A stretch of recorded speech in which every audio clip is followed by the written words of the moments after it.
So I wonder if this has ever happened to you in therapy.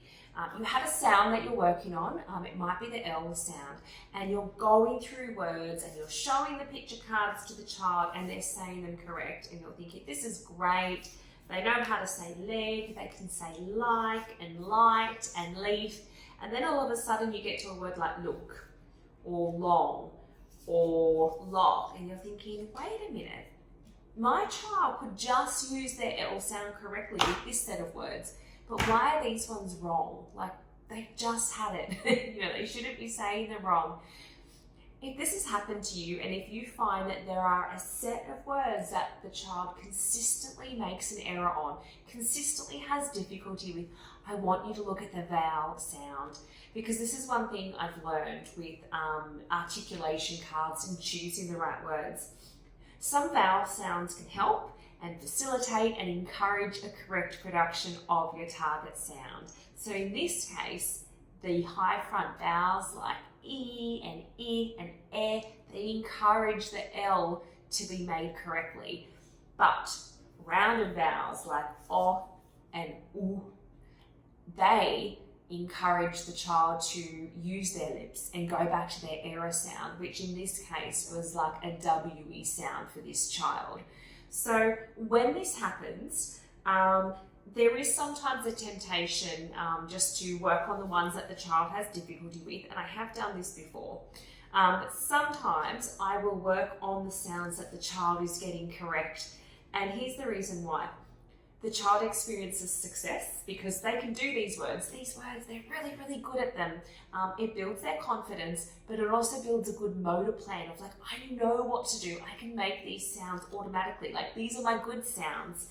And then after we have that success, and it might be within a session, it might be after a couple of sessions, then I would introduce the words that the child has difficulty with. And if you're still trying to think, well, I don't understand these high front vowels and these rounded vowels, like how does that impact? I'm going to show you with my mouth. My brain knows what sounds it's going to say next, okay? So if I have a word like leaf, my brain knows, okay, I'm going to lift the tongue up and then I'm going to have to spread my lips for that E sound. And that's why these high front vowels facilitate and they encourage the L to be made correctly, because your tongue is up the top and it's up high for the L. But with rounded vowels, my brain knows that my lips have to get round really quickly. Like, as soon as I go from the L, I've got to have round lips. And my starting lip shape actually changes because my brain knows where it has to move to next. So I can say a word like leaf. Look at my lips. Leaf. It kind of spread and smiley because I know I'm saying the high front vowel next. But when I have a word like long,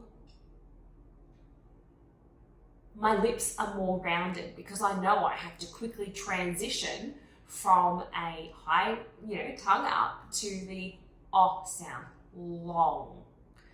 Now, for a child who likes to say W, or is just so used to using their lips, and they say wook and wok for lock, just having a vowel that's rounded and that's really similar to W, it's just like you're asking for the sound to be made incorrectly.